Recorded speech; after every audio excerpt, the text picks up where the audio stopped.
Victims of the Air New Zealand Erebus crash stolen in a brazen daylight robbery.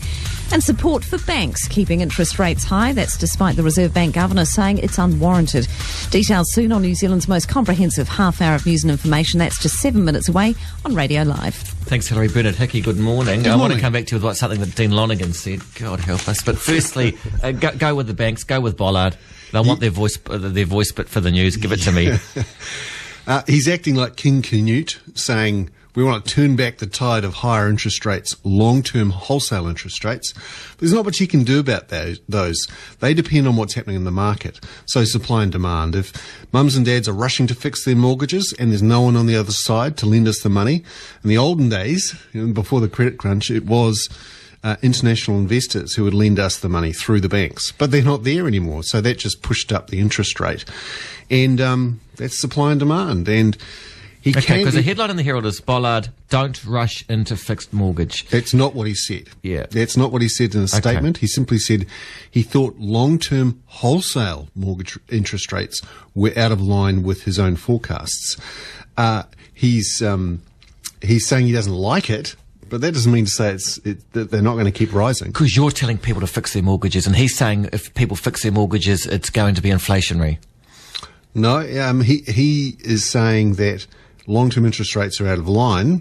He's not saying don't fix your mortgages. And unless they've got a special interview with Dr. Bollard saying that, and I'd be very surprised if he wanted to say that, all he's saying is that wholesale interest rates have risen too fast.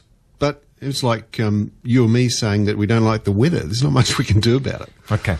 So there's still a bit to come out of the story, eh? We've got to work out whether he's actually said that to the Herald. Yeah, I doubt that. I think that's a headline writer. I've had a look through and I can't see anything specific about him saying don't fix your mortgage. Now, you could say, well, he implied it because he's saying he thinks long-term interest rates are too high and they'll come down. Well, him saying it doesn't make it happen. There was an initial reaction on wholesale markets yesterday, and those rates did come down a tiny bit, but they certainly haven't retraced the increases they made since he actually said on March 12 that he thought interest rates were near the end of their falling cycle. He should take a little bit of the blame too for the fact that interest rates have jumped so fast, because his own forecasts are for quite a sharp rebound in the economy towards the end of this year. So we've taken him at his word, and interest rates have risen. So we'll see how much impact he has. I doubt it will be much. Dean Lonergan wants Kiwibank, because the government's bank, to take a leading hand in mortgage rates and actually keep them artificially low. Well, it is actually an interesting question. And you could argue that's what Kiwibank did at the end of last year. They jumped into the market before some of the other banks. They cut their mortgage rates, and everyone went, yes. They all went to Kiwibank. And so Kiwibank actually dominated the market in the December quarter. Very unusual. It's only got a 3 or 4% share of the market. But in the December quarter, it took 2/3 of the new mortgages that were written. That's because the other banks weren't writing that much business. And then it stopped. We think it stopped offering better rates than the banks at the beginning of this year. Was it too successful? In effect, yes, because every time a bank needs to lend money, it has to put a little bit of capital aside to back it. And that's quite expensive. So effectively, the government and New Zealand Post and Kiwibank have run out of new capital to do lots of new lending. So it's stopped taking that market-leading position.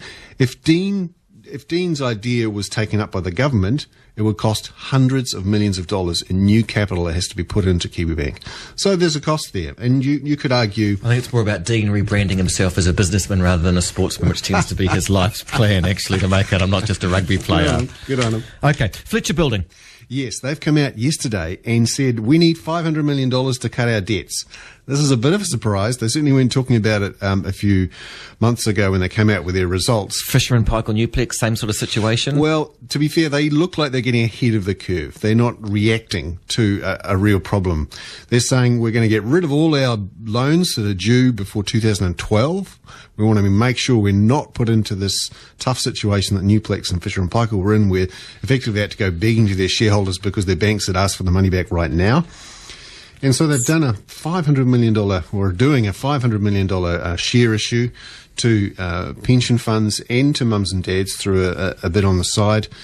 And they're doing it at an 11% discount to its current share price, which is pretty good.